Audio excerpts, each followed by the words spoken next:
Festy Hub Podcast. Yo, how's it going, my fellow revelers? Welcome back to another episode of the Festy Hub Podcast. I'm your host, Manny, aka Frisky Hug. And man, this week while I'm recording this, Electric Forest is actually happening right meow, and I'm missing it, which is funny because I actually didn't think I could go, and some things in life had happened to me that now I'm like, wow, I could have actually gone, but I didn't go because, well, money is kind of an issue at this moment because I'm just kind of living off my savings at this point. I keep going from like job to job to job, and I'm just not really finding like the right fit for what I want to do. So I'm just constantly applying and taking this time to kind of find what I truly want to do in life. I don't want to keep getting these dead end jobs and working jobs that I just don't like or don't appreciate. Some of them are doing illegal activity that I haven't reported, but I just don't want to be involved with anymore. I don't want to go to court for somebody else's mistakes. Um, I'm not gonna get into it. It is a whole thing right now with one of my last jobs, and I just honestly don't want to even. eh. Um, but what else we got going on aside from the fact that I am oh yeah, I'm babysitting one of my best friend's kid. That's been really fun. So kind of getting a little bit of bonding moment with the son has been really cool. Spending a lot of time in Tampa, hanging out with my friends and meeting his family, and just so a lot of reflection, a lot of bonding during this time, and a lot of honestly figuring out the application process to the things that I'm going through. I didn't know that I could actually apply to be a podcast host for a bunch of companies and content creator jobs that I never even knew existed. So I'm finding a lot of really cool stuff while I'm taking this week off from working a corporate job. But aside from all this cool stuff, I am looking forward to Imagine Music Festival. I'm hoping to go to a Global Dance Festival. I don't really know how my budget fits in for that. Trying to do the whole media thing, but I've been in a weird hold this last like 30 days, so hopefully that offer still stands. And then I think I'm planning on going to Christmas over North Carolina, South Carolina, one of the Carolinas. I don't really know, but I'm just gonna drive up there. I already have the ticket for that, so that's like a kind of like a done deal for sure. And then yeah, Imagine Music Festival is gonna be sick. That is gonna be one heck of an adventure. I am driving up there with my friend. We're camping. It is gonna be a whole sweet thing, and I'm very grateful for the opportunities. Thank you to the festival babes for giving me the opportunity to be able to attend with some of my closest friends. That is so cool. The festival babes. If you guys didn't know, we had Kat Corey. She is the owner and founder of the Festival Babes, along with her entire cool team of honesty of women, women who empower other women. They have given me the opportunity to kind of like dabble as the festival bro every once in a while. So I've done a couple takeovers. Kat Young is such a sweet and awesome person. We do have an episode with her. I think it's like episode 7. It's one of the early episodes, honestly, and we kind of just really get into festival marketing. But okay, for the episode for today, we have DirtyBirdCampInn. He's an entrepreneur. He's best known as the guy who runs Homebass. Homebass is a raver resort in Orlando that revolves around EDC Orlando. They have shuttle passes. They have their own after and before events at the resort. The resort is only for ravers, so it is a package of like usually 2 to 4 people per room. You pay for the room and you kind of decide who's going to be in there with you, or you could do a single person and they kind of match you up in 2 separate rooms. You will be rooming with random ravers. Usually not the best approach. Usually want to like make sure you have your whole room. You kind of can decide the 4 people yourself. Really cool experience. I experienced that back in 2019. I mean, amazing. I live in Orlando now. I actually live a block away from the resort that they do it in. So it's not very convenient for me to, or money efficient for me to do it myself. But when I wasn't living here, that was the route to go. They take care of everything for you.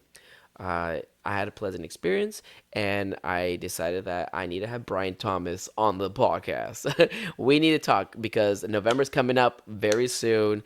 People need to be informed that these are things that are available to them if they choose to. We had a great chat. Honestly, it was fantastic. But without further ado, let's get started with the podcast.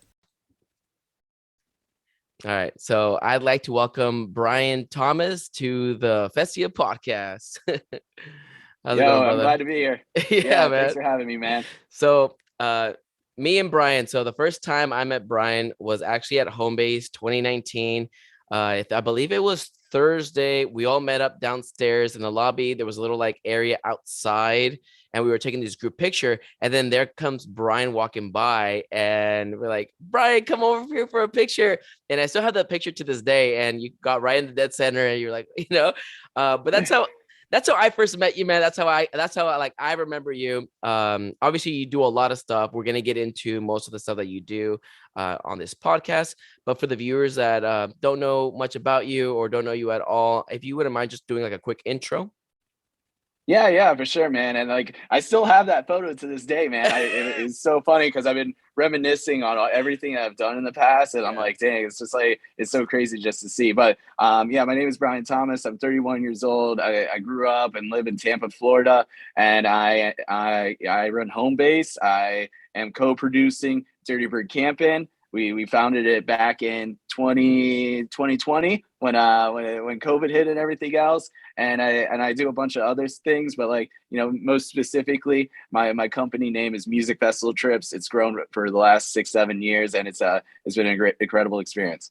So like music festival trips is basically like is it like you have an LLC or a C corp or? I have an LLC, and then my branded events, Homebase, DirtyBirdCampInn, all the ones that are underneath fall underneath the main parent company. That's okay. So I was talking. So I was at a job for like a week, and I was talking to a guy who had like a C corp, and he was telling me like, oh yeah, I have this company, and like under it, it like branches out. I'm still new. I don't know much about like business, etc. What I do know is that I make money, going to festivals, doing stuff for festivals, and all that stuff. And I was like, I don't know. I'm very like, I guess maybe naive when it comes to like business stuff, and I had no idea how to even go about like branching off stuff like that. I don't know. I've been watching YouTube channels, and I'm trying to see. I had no idea that was actually your like LLC. I don't know why I just thought like maybe just Homebase was like it, and then everything's kind of branched off from there. Yeah, no, Music Festival Trips, MFT. Yeah, that's when it started back in 2013, 2012. That's when everything kicked off for me. Oh wow, that's badass, man. So when did you officially, I guess, get started being like a raver? When was your first like, I guess, entrance into the rave world? Into the rave world. So, technically the festival world started for me in 2012. There was a tour festival called Identity Festival that Whoa, started out back in whoa! the It's day. San Yeah, Diego. yeah. I Well, was no, it there. started.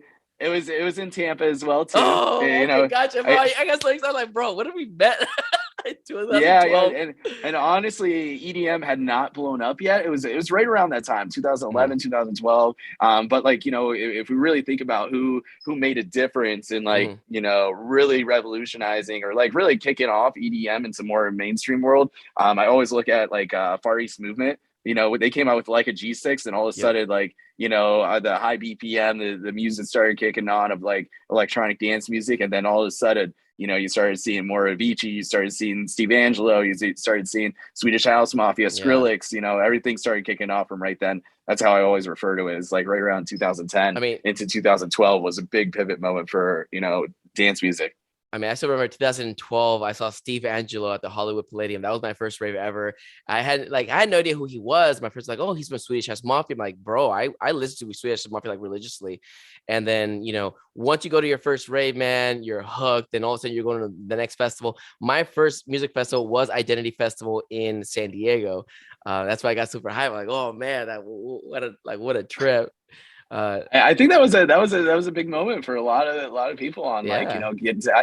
dabbling into, their first, we consider them anchor festivals, like Mhm. these larger tour festivals like EDC, Electric Forest, or like, Identity. Anchor meaning that, you get hooked on, a first time raver gets hooked on, and now they want to go and dabble into everything else. They started seeing boutique events, they start figuring out what genre they really like, and then start building up, their new exploration into Mhm. music and festivals. What about your genre? So you mentioned genre. What is your like specific genre that you like? Do you like everything all together, or do you have kind of like a fave? You know, like Dude, the I started out with like bass music, and then I started getting into house and techno. Then I love jumping around everywhere, man. yeah. I'm also Colombian, so I love salsa dancing and everything else. So I just what really lifts me is just the enjoyment and the Uh-huh. community coming together over one common factor, which is the music that's going on. So you won't only find me at one stage at any event. Like, I do love going to every single stage and just exploring new things. If it's a violinist, if it's a full band, or if it's just house or techno, I really find the joy for each one in its own way. So you started with bass music. Is that what you just said? Yeah, bass music. I mean, I want to say one of the first like artists I've ever heard that was like Mhm. more like electronic dance music or more underground was Stanton Warriors. I kind of got into that when I started managing a DJ when I was like 18, 19 years Wait, old. you It was used to manage DJs? this was just something very temporary, Yeah. and it was a phase in my life that I was hanging out with a specific person, but that specific person also introduced me to like all the club owners in town, because at that time I was doing some large Mhm. parties and they were growing to a large scale, and they were like, who's this 18, 19-year-old who wants to buy out my club for for a night? And dude, I just approached them and I'd make it happen. And they're like, dude, you got 2,000 people in here. Like, what are you doing? You're charging $20 at the door? This is crazy, you know? Okay. Well, backtracking to I used to host, these large parties. Talk about that for a second. What started that? Tell me about this process. Yeah, so when I was 16, 17 years old, I came up with a concept. They were all teen parties, underage parties. We took all Yeah. the alcohol off the shelves, and we literally went to some of the hottest nightclubs. And I just go on an off night, and I ask them about renting it out, and we figure out the costs. And I got certain girls from each of the schools to host it and sell tickets, and I made them like the highlight of the party and just put the spotlight on them. And we just put out these cool themed parties that were called like Jailbreak, where the girls dress up in cops and then everybody else dresses up in prison outfits. We used Oh, to that's do sick. one Casablanca, everybody dressed in white and girls dressed up in red. I did that for about 5 years. It turned into this whole tradition thing until I was 22, and then finally I was like, dude, I'm just getting too old for this, and I Yeah. jumped out of that. And then I dabbled into the festival realm, and like the festival realm was a big pivot moment for me. I've never seen anything like it, where What everybody a camps and just transition. yeah, it was a big transition for me through that time. So it was sick. What was the transitioning moment between doing these like house parties, and then what was like the influence behind, that got you, I guess, into this festival like scene? Not like going to the festivals, but like being a part of the industry. Yeah. So, where I think it's best to just kind of see where I dabbled into my first camping festival, Mhm. and I really look at this one because it did make a huge pivot in my life, to go explore newer music and see what else was bigger out there. So I went to Counterpoint Music Festival in 2013. I want to say it's 2012 or 2013. And it was probably the largest lineup, or one of the most badass Mhm. lineups I've ever seen in my life. And it was very last minute. It was like the night before. My friend hit me up. I was like, all right, I'll go. I got to bring a tent and all this stuff. Are you kidding me? Like, and we got there, and it was the most incredible experience I've ever had, where I was just like, what is there more of? And the headliners on there was Skrillex, Steve Angelo, Avicii. Zed was all the way at the bottom. Big Gigantic was on there. Zed's dead. Like, dude, every major hitter that like is cost like 50 to 250 200. grand was Yeah. on was on that lineup. And when I remember it was like day 3, and I was on top of the hill. I looked over at this girl who's like hula hooping. I was like, dude, this is absolutely insane. I've never seen anything like this. What do you happen to know of anything else that's out there? And she was like, you got to check out Electric Forest. And that's when Just I was like, Electric Forest. What could be this magical land? yeah. So yeah, I ended up I got back to Tampa. I did my research. I looked into it. I was like, man, this is a pretty cool place, but it's all the way up in Michigan. Yeah, right. And right around that time, I was doing buses to from like North Tampa to from USF over to like the college bars and stuff, and bringing Mm. big groups out. So I had a bus contact at the time, and Wait, I wait, called the with bus like the company. Disney program or something else? No, not the Disney program. It was yeah, I would take literally college students to Okay, bars and gotcha, clubs and gotcha. stuff. Well, I called a bus company owner and I asked him how much would it be to go to go up to Rothbury, Michigan and back, and he gave me a price, and I was like, dang, that's actually not bad. I was like, you know what, you could either fly there, it's going to cost you $300, $400. Hmm. You could drive there, but you're going to have to switch off, and dude, it's going to be a pain in the ass driving back.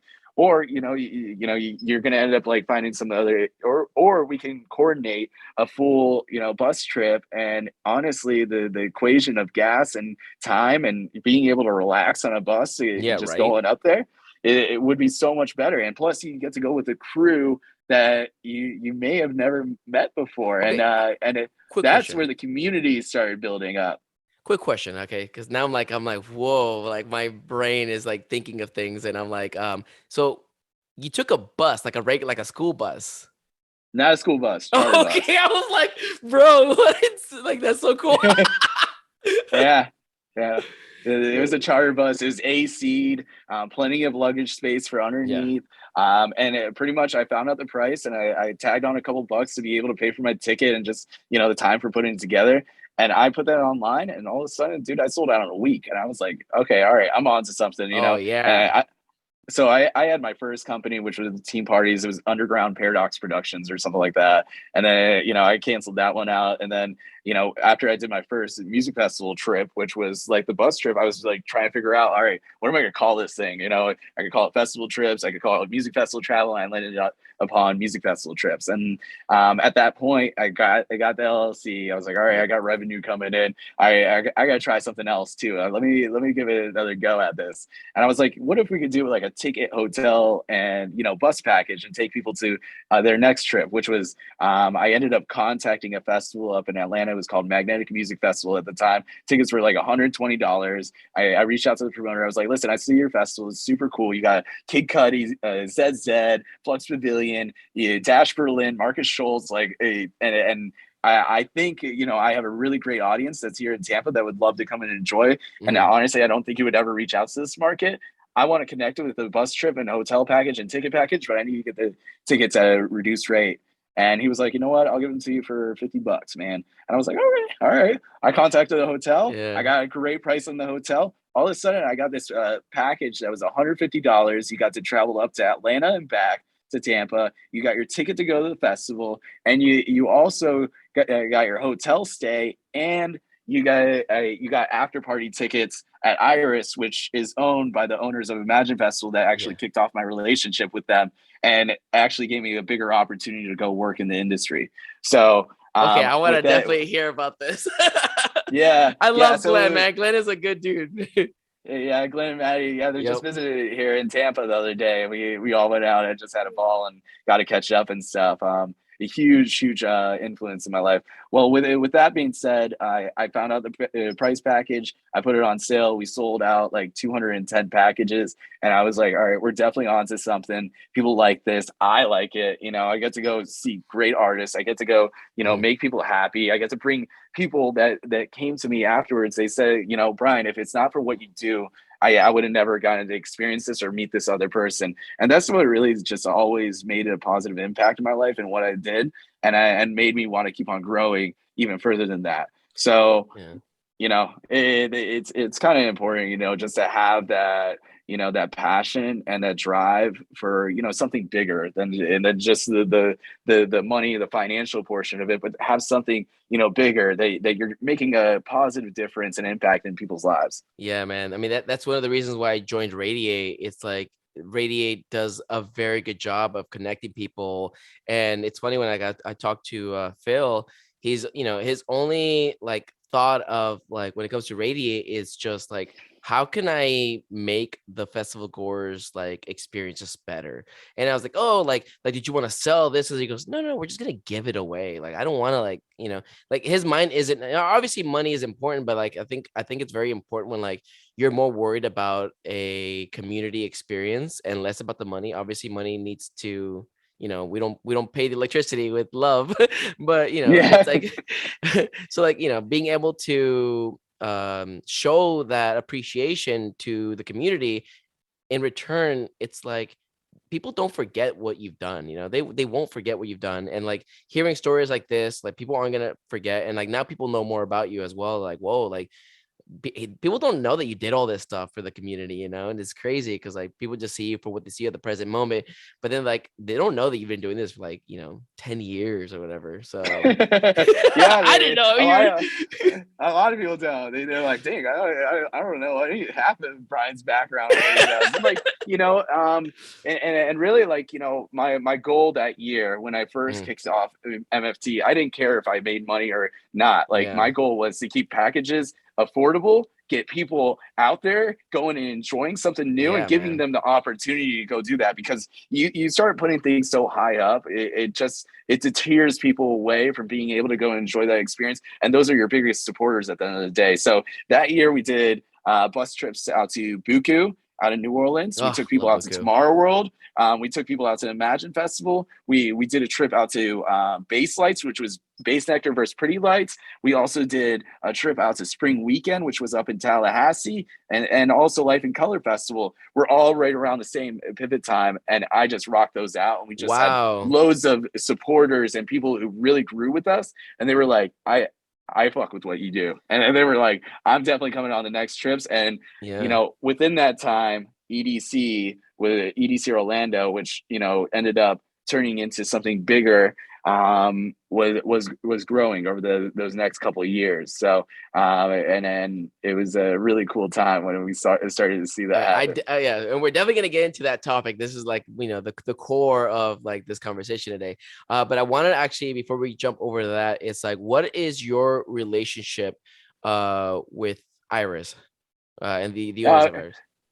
Yeah, so Glenn and Maddie and I, they gave me the opportunity to go work as the work exchange director. They told me that Okay. they had some issues in the past on running all of it, and they knew I was a hard worker and go getter at the time. I didn't have much experience, like full on experience working in a festival realm, but I got to work with some of the most brilliant heads on the planet that work on that production. And you're talking about people, some of the biggest producers on like production scale, Hmm. some of the biggest producers that handle like Electric Zoo, that handle like events like Electric Forest, and it really got my name in the circle of just somebody who was given an opportunity and you got one It chance to rocked really it, rock it. right? And that year from the past year, they only had 120 volunteers that showed up. We brought out 450 that showed up, executed what needed to happen, and really made a huge impact on the festival altogether.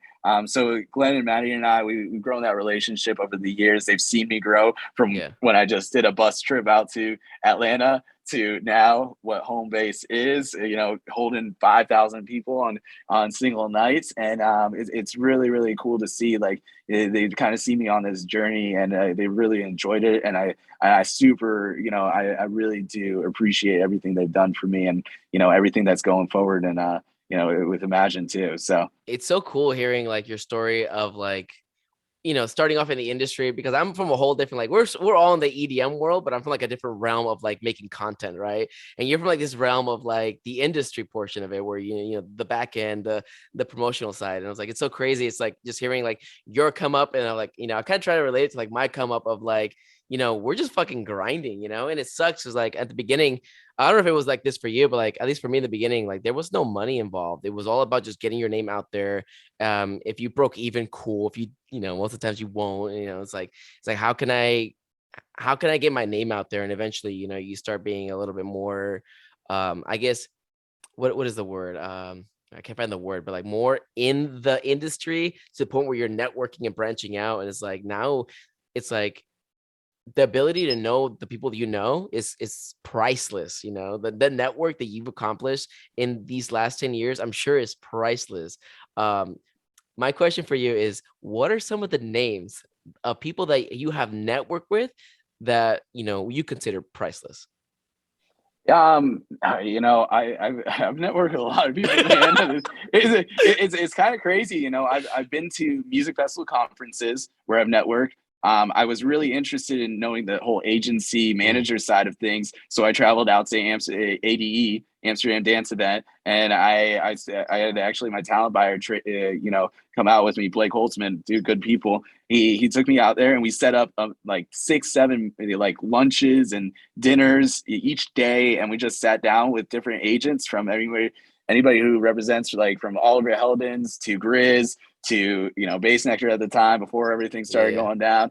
I sat down with a lot of people, and I just wanted to network. I wanted to understand the agency side and the manager business, because I was running to a point at a time on negotiating a deal that I needed to get closed out, but Hmm. I didn't know exactly their lingo and how they handle stuff. And it actually opened up my eyes on how to make things happen. And it really, I know you were saying earlier, it's about networking and, like, Yeah, man. who and stuff. But, like, I really got to say, like, it's not about who you know, it's about who knows you. And I always use that, like, that quote and every saying, because at the end of the So day, unless true. if they don't know your name, it doesn't mean shit. And, like, for Glenn and Maddie to really know my name, after we did that bus trip up to Atlanta, I Mhm. mailed them a thank you card for taking care of everything.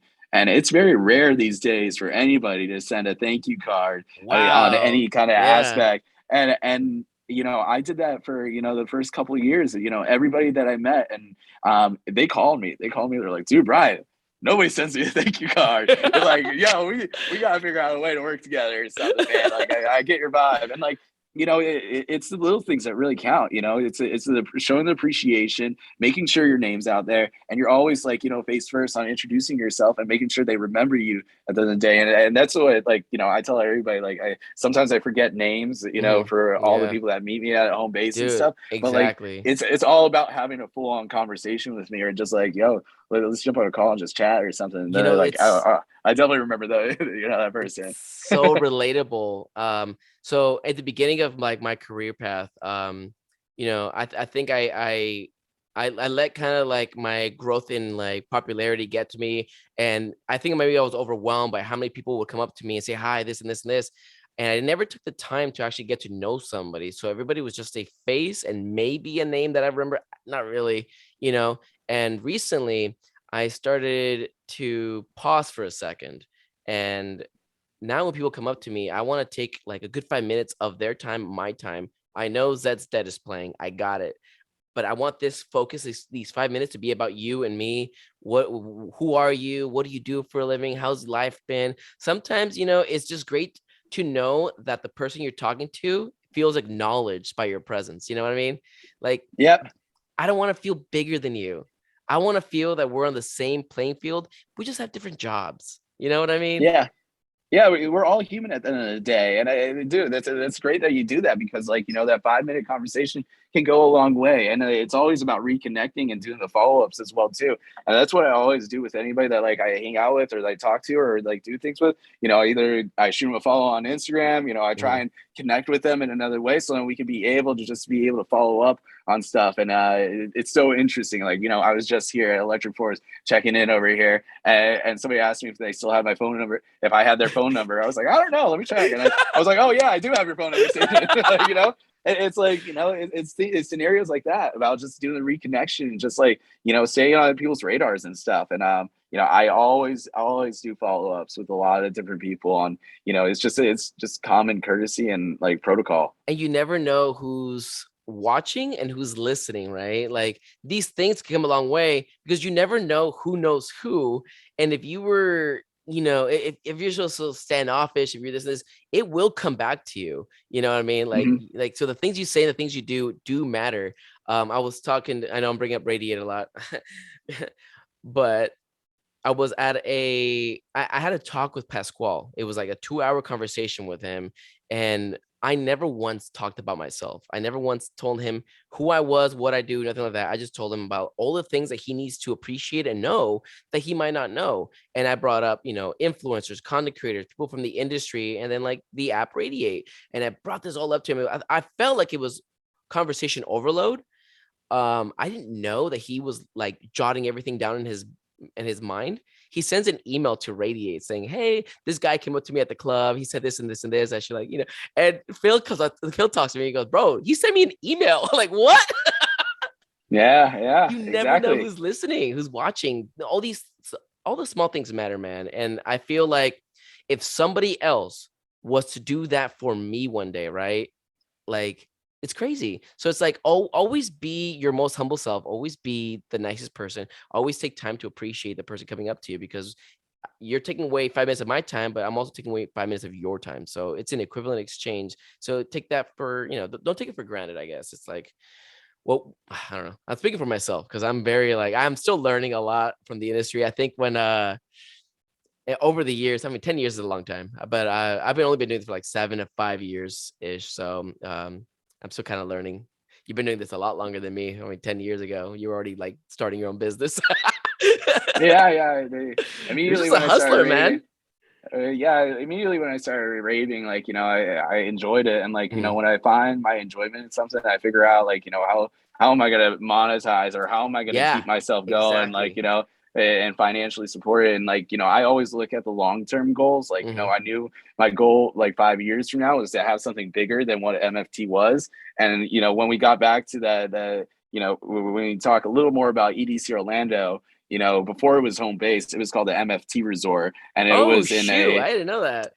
yeah, it was an MFT resort, and it was 130 condos, or like townhouses. There were Hmm. these 2-story townhouses that could hold 6 to 10 people. They had jacuzzis on the patio, each of them. The only thing was we didn't have the whole resort bought out to ourselves. So when we went to go do Oh, extra programming, and like, we tried to do like a 3-stage silent right. disco, we still had the issues of like neighbors, or people complaining. And that's when the sales director brought me to the side. She was like, "Brian, I see your vision. I see what you want to do. Yeah. You need to do a full hotel takeover, a full buyout."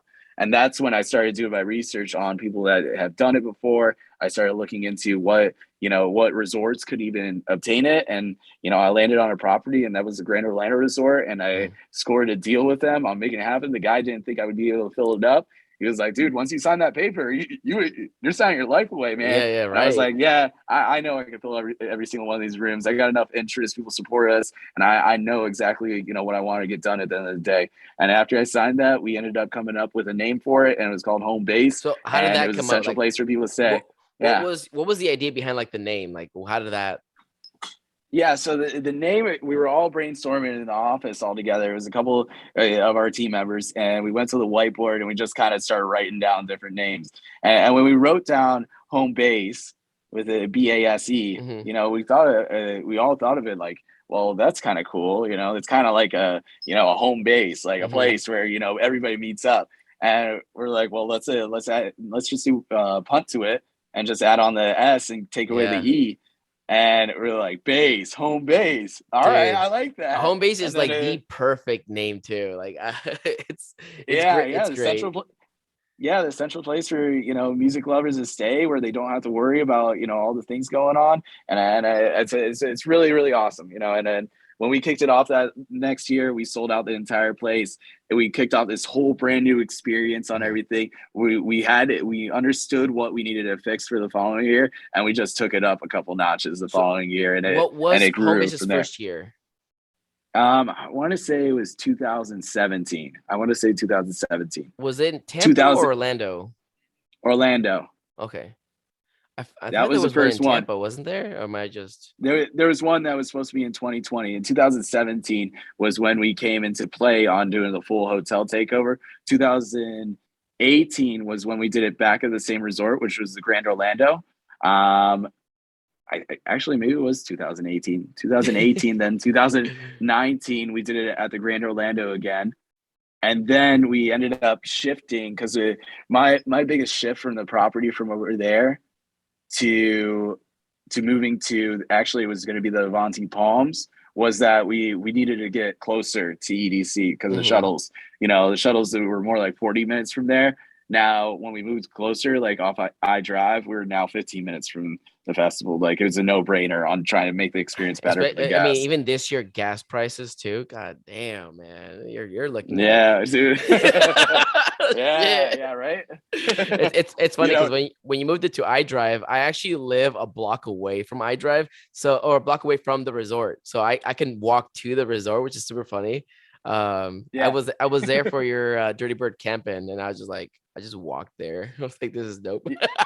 Yeah, exactly. It's kind of cool. It made it also central places for like, to go buy and go eat So different places. easy, Yeah, yeah, and dude. and iDrive is kind of like the heart for anybody to stay. I mean, there's over like 100,000 rooms that are available in the area. We're just kind of like the heart of it on being able to host all the entertainment and the events and the, everything that goes on site. And like honestly, the big parking lot is a no-brainer for us. And a lot of people ask me like, why did we move? This and that. The property.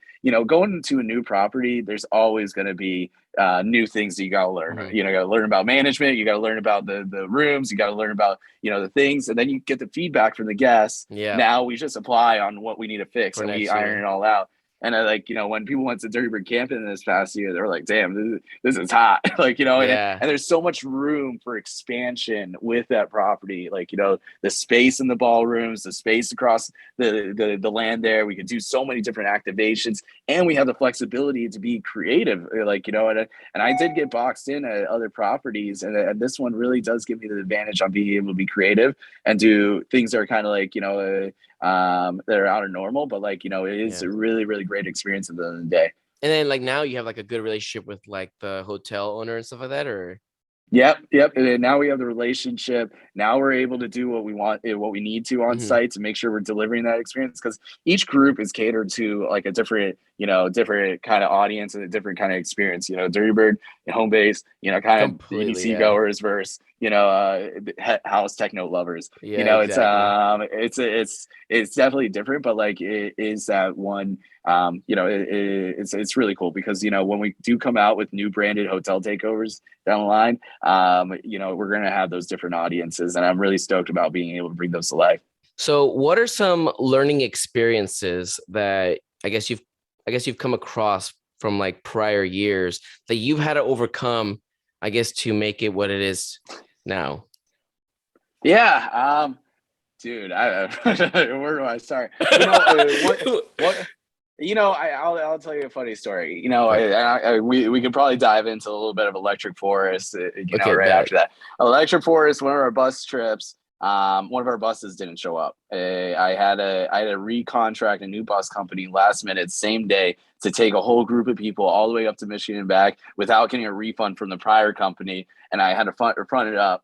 And this was like one of my probably my third Electric Forest trips, and Uh, it was 5 buses deep. Now, one of the other buses that same trip, actually the AC went out on the way up.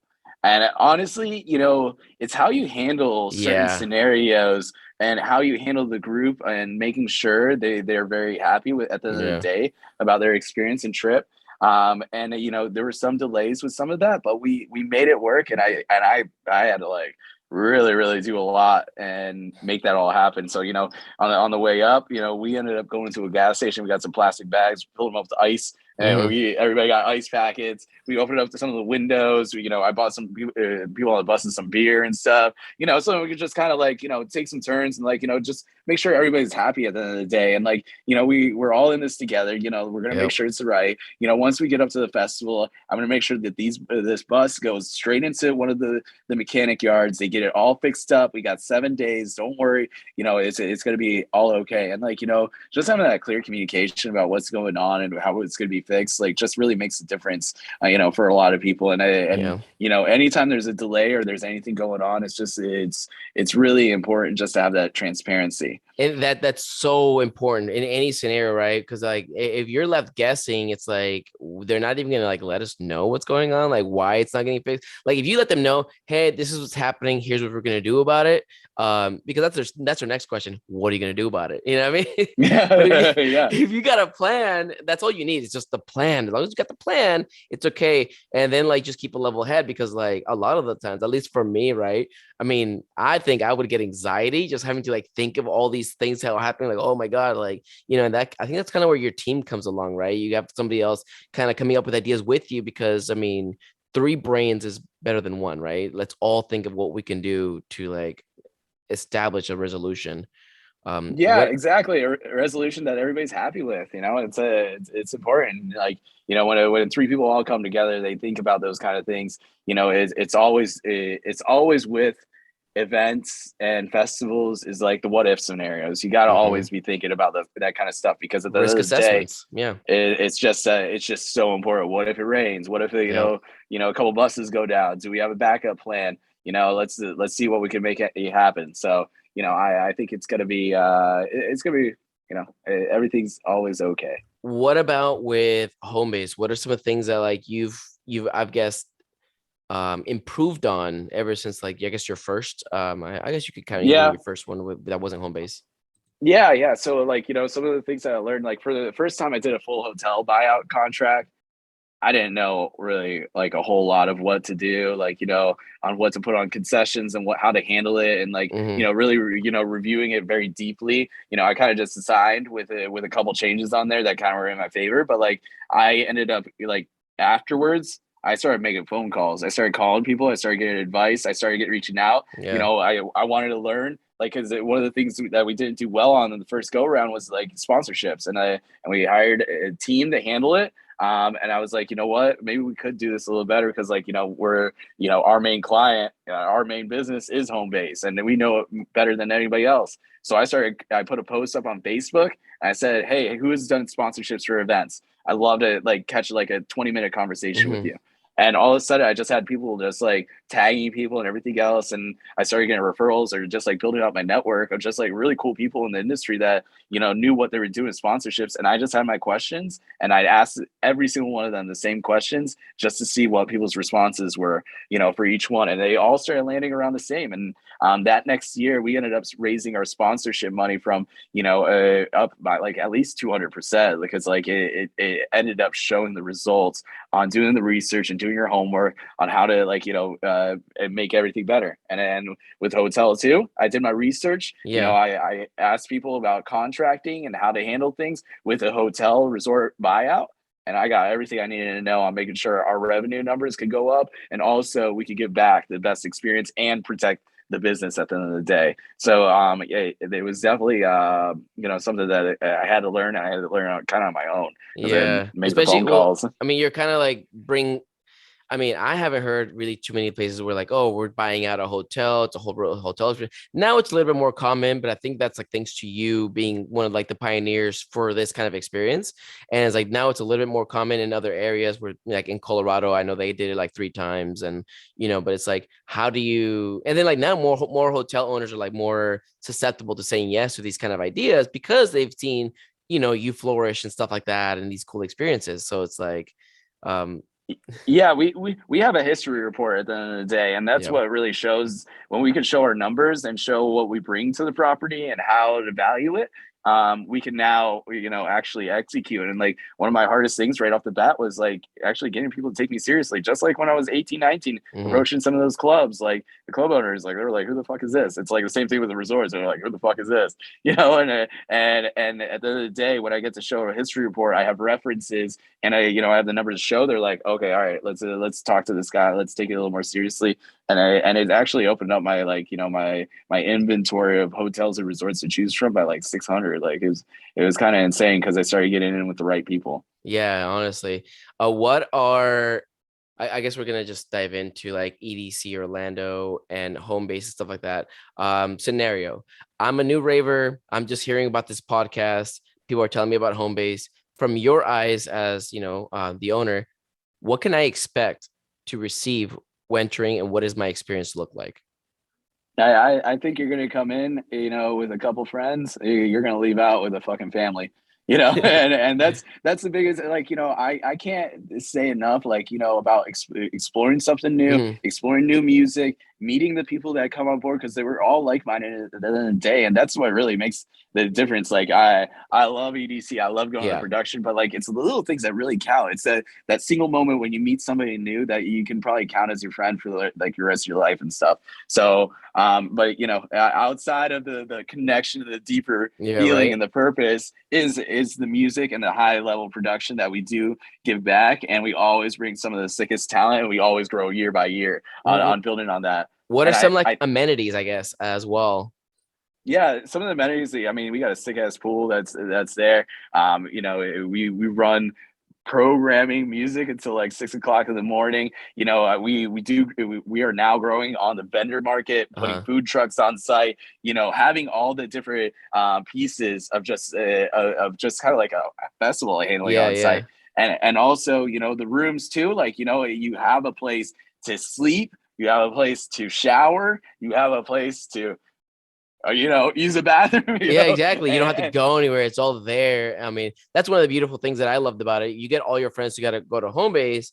There's no need to take an Uber to somebody's house and party. Let's just go to our hotel room. Or I mean, home base has their own events after the festival, which like a lot of people don't realize that like when you go to these events, you can just go back to your hotel for like 10 minutes, you know, just chill out for a catch second and up, go right chill back. out. Yeah, exactly. And that's like, the true, like, Mhm. I love seeing that, because people have that same kind of experience. Either they got to go take a disco nap, or they got to get changed, and then they just walk right into the next party. And all of a sudden there's like, this whole other room that did all the same thing, Yep. and with the flexibility, the shuttles and everything else, it makes it so much easier on just like growing the festival experience outside the walls into where you're staying. Yeah. And that's what it really drives like a lot of people on staying with us every year. And also we bring some pretty sick talent. I mean, even last year, I mean, we had Liquid Stranger show up, we had G Jones show up, we had John Summit show up. Like, dude, people show up because we got a thing going on. We got a vibe, Yeah. and people fuck with us. Yeah, do you know these artists? Like when they come in, do you like introduce yourself to every single one and like or I try to go meet up with some of them, but like at the end of the day, like, everybody's just human, and like, if yeah. I get to run into them, it's one thing. If I don't, then I'll catch them another time. But like, I have grown my relationships a lot, in a positive way, where I Mhm. can, if I need to dial somebody up or talk to them, like, I can.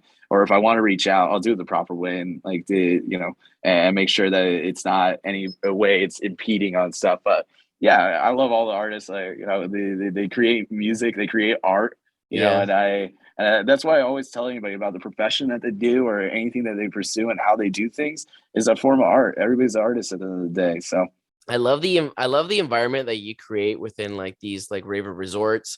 It's very like very camp vibes. I get like a lot of it's like camping but like with a hotel room instead of your tent. And at least that's what I get when I go to your curated events.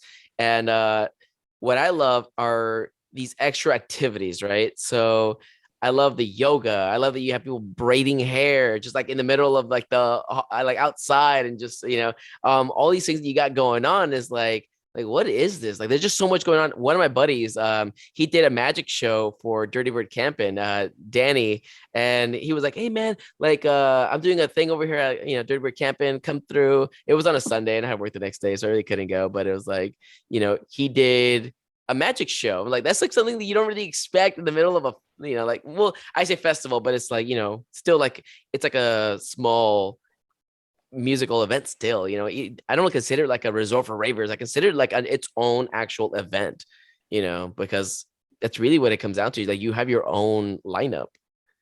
yeah, exactly. And like, we get to add those little personal touches. And I'm Hmm. telling you, it's the little things that count. How do you Oh stand out yeah. differently from all the other festivals? Because like, you could go all these ones that just like put up a bunch of main stages and everything else. But like, where is like the difference in the experience other than the music? And those are the ones that are going to end up standing out longer. Like, and it's all about being unique. Like Dirty Bird Camp out on the West Coast, it has this like Boy Scout vibe with Yeah. games and activities. Then you celebrate with music at the end of the day until the sun rises. For us camping, it's like that same kind of experience, except inside of a resort, and totally different kind of teams. Flamingo Fam versus Gator Gang versus Scuba Squad. it sounds like something in a made up imagination of fiction, but it was definitely made up in a Claude Von Stroke's head, and he presented it. And Yeah. you know what? We sat at the round table and we figured out how are we going to amplify it and bring it to life. Dude, Claude Von Stroke is such a badass, man. So when I was there for your event, he was just walking around, like taking shots of people. I'm like, what is going on? This is so cool. He believes in the family experience. He loves everybody up on stage. He loves the family vibe and everybody just really, really enjoying life, and really like, it's about doing things differently, Like, I can't say it enough. Like, Yeah. think outside the box. Okay. For this upcoming year, or even like in the future years, if there was no obstacles getting in your way, even financially or otherwise, what would you like to add to your experience for these guys? Like, is there anything that you kind of want to, like, you've been thinking about adding or just doing, and like maybe one day you might? Yeah, adding or doing, man. I could see home base grow into like 10 different states around different Mhm. festivals. If I had all the resources needed to do it. We kind of scaled back after COVID. It was very tough Yeah. during that time. Obviously, a lot of people were impacted. A lot of festivals didn't survive. We were able to survive and be able to grow within that point. But like, I do think that there's huge opportunity in just being able to revolutionize some of these label brands and really taking the next scale on growing their community even larger. And when you grow their community larger, it's by just really with a really, really special experience. And that's different than any other. So, I'm definitely gonna be shooting for a lot of that coming up, not within this year, but it'll be within next year. It's just about getting those conversations going and rolling for before the end of the year, so we can make sure we got all the dates locked in and get things moving on it. When is Homebase gonna be? Same weekend as EDC, right? Yeah. So Homebase was created to be around another Around that. festival as a satellite hotel takeover. And one day for Homebase for that one, I think it'll probably grow to being 5 properties in one weekend. Yeah, It, exactly. it's not a matter of if, it's a matter of when. Exactly, man. And then, like, So, because you're not like, gonna need EDC. I mean, even though it's like it's curated around it, you're not gonna need it. It's just gonna be like its own thing, like Dirty Bird Campin'. You didn't no, need a festival. no, no, it adds to the EDC It experience does. It really does. next to the next level. And, I honestly think it also grows the festival in a very positive way. It grows the Yeah, community it even does. deeper. I'm not going to create it as its own Okay. festival during that same weekend. The whole thing Oh is no, I didn't to mean kind of during the same tag weekend, along. but like one day. Yeah. Yeah. So we've actually done home base as its own thing during home Okay. base summer in 2019. We had Dirty Bird Records takeover, we had Wakan takeover, Okay. we had Desert Hearts takeover. I'll send you the video so you can check it out. Oh But yeah. it was its own thing Oh, for I a didn't good know that. bit. Okay, that's I'm like For yeah, I've been to like 2 years of the event so far. So like I'm still kind of like new to the whole home because I'm from the West Coast originally. I just moved to Florida, so like this is all kind of like still something I've been kind of dabbling in. Um, one yeah, thing, one thing that my buddy, my best friend just mentioned, right? And like it's funny when you take in these new ideas from like he's a new river. He just started this year. And he told me one day, he's like, you know what would be really cool, man? If like there was like a petting zoo. I'm like, what? He's like, just a bunch of puppies. And I'm like, that is such a good idea. What? so actually we do have a story from home base in Uh-huh. 2018. We actually did goat yoga at home base. We brought out some goats. Yeah, um that is and badass. it was cool and everything, but like, dude, the goats, they pee everywhere. Oh, They kind of they kind of what? shit everywhere. Like, it's kind of a, and also, at the end of the day, like, we should probably leave the animals out of it. Like, the animals, they need to be at home, relax. Like, my beautiful golden doodle, I don't bring her to too many Yeah, events. Like, true. she hangs around for company, and I make sure she lives her best life. So, Yeah. you know. That's true. All right, man. Well, all the stuff that, you're about to tell us, it's gonna be in the description down below. But if you could just jot down all your handles. Yeah, I definitely will, man. I appreciate you having me on board. And I'll just leave with one last thing. Like, I'm not only here to network at Electric Forest, I'm here to Yeah. enjoy the experience as well too, and retrack some of my footsteps. Today I ended up going to the Panera Bread over here. It's like Uh-huh. where we brought like 5 buses of people, and I just sat down there. I just thought about the memories that we Reminisce. had. Yeah, I'm like, 6 years in a row we brought people up to this festival, and like this is really where it all started and really made a huge impact in my life. So I'm really passionate about like reminiscing on my I journey and mean, you never stuff. forget where And you kind of started off, or came from, you know what I mean? Like you always think back of like what got you to start. And I always tell the people of the community, I'm like, dude, if it wasn't for the community, I wouldn't even be where I'm at.